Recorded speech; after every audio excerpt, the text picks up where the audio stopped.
তাজা গুলি নিয়ে যন্ত্রণায় কাতরাচ্ছেন বৈষম্য বিরোধী ছাত্র আন্দোলনের গুলিবিদ্ধ রনি। 5 আগস্ট চূড়ান্ত বিজয়ের মাত্র কয়েক ঘন্টা আগে গুলিবিদ্ধ হন তিনি। সেই থেকে শরীরে বয়ে বেড়াচ্ছেন তাজা বুলেট। প্রচন্ড ব্যথায় নির্ঘুম রাত কাটছে তার।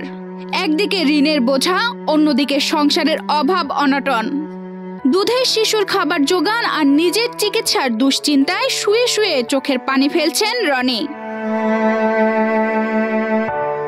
রাজধানীর একটি কনস্ট্রাকশন সাইট দেখাশোনার কাজ করতেন ফরিদপুর বলমারীর দত্তরকাঠির রনি।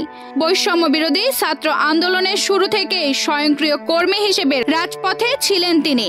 5 আগস্ট বেলা 11টায় রাজধানীর যমুনা ফিউচার পার্কের সামনে বিক্ষোভরত ছাত্র জনতার উপর হেলিকপ্টার থেকে এলোপাথারি গুলি ছুড়লে মারাত্মক আহত হন রনি। গুলি তার মুখের তালু সেট করে মেরুদণ্ডের হাড়ে গিয়ে লাগে। ধার দেনা করে টানা 3 মাস রাজধানীর ইউনাইটেড, পপুলার, সিআরপি ও সর্বশেষ ইবনে সিনা হাসপাতালে চিকিৎসা চালিয়েছেন। বর্তমানে টাকার অভাবে বন্ধ রয়েছে তার চিকিৎসা।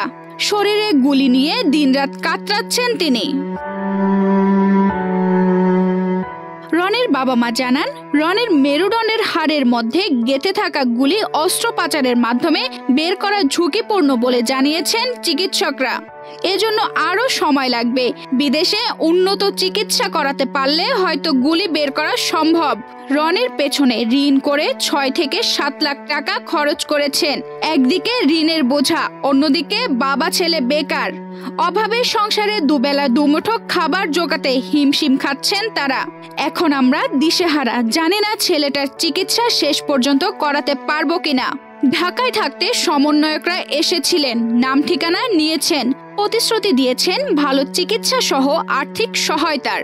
রনির স্ত্রী শান্তা ইসলাম বলেন, অন্তর্বর্তী সরকারের কাছে জোর দাবি জানাই, সরকার যেন রনির উন্নত চিকিৎসার ব্যবস্থা করে, সে যেন সুস্থ স্বাভাবিক জীবন ফিরে পায়। ছাত্র আন্দোলনে আমার স্বামীর গুলিবিদ্ধ হয়।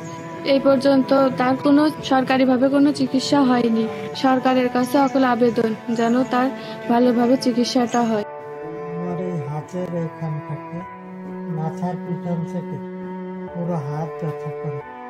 আহত রনির খোঁজ খবর ও চিকিৎসার ব্যবস্থা সহ সার্বিক সহযোগিতার আশ্বাস দিয়েছেন বোয়ালমারী উপজেলার নির্বাহী কর্মকর্তা। তথ্য পাওয়া মাত্র আমরা ওনার পরিবারকে যোগাযোগ করার চেষ্টা করেছি। আমাদের হাসপাতাল থেকে ওনাদেরকে দেখে এসেছেন এবং রেফার করেছেন ঢাকা আমাদের যে পিজি হাসপাতালে যেন চিকিৎসা পায়, হাসপাতাল কর্তৃপক্ষ করেছেন। এবং আমরা উপজেলা পরিষদ থেকে আমরা সবসময় আমাদের সাহায্য হাত বাড়িয়ে দিব। আমরা যোগাযোগ করে আমাদেরকে আমরা আর্থিক এবং অন্যান্য যেসব দিকে আমাদেরকে সুবিধা দেওয়া যায় আমরা সবসময় আমাদের সুবিধা দিয়ে থাকি। তানজিদা রহমান, ইনায়া, বাংলাদেশ প্রতিদিন।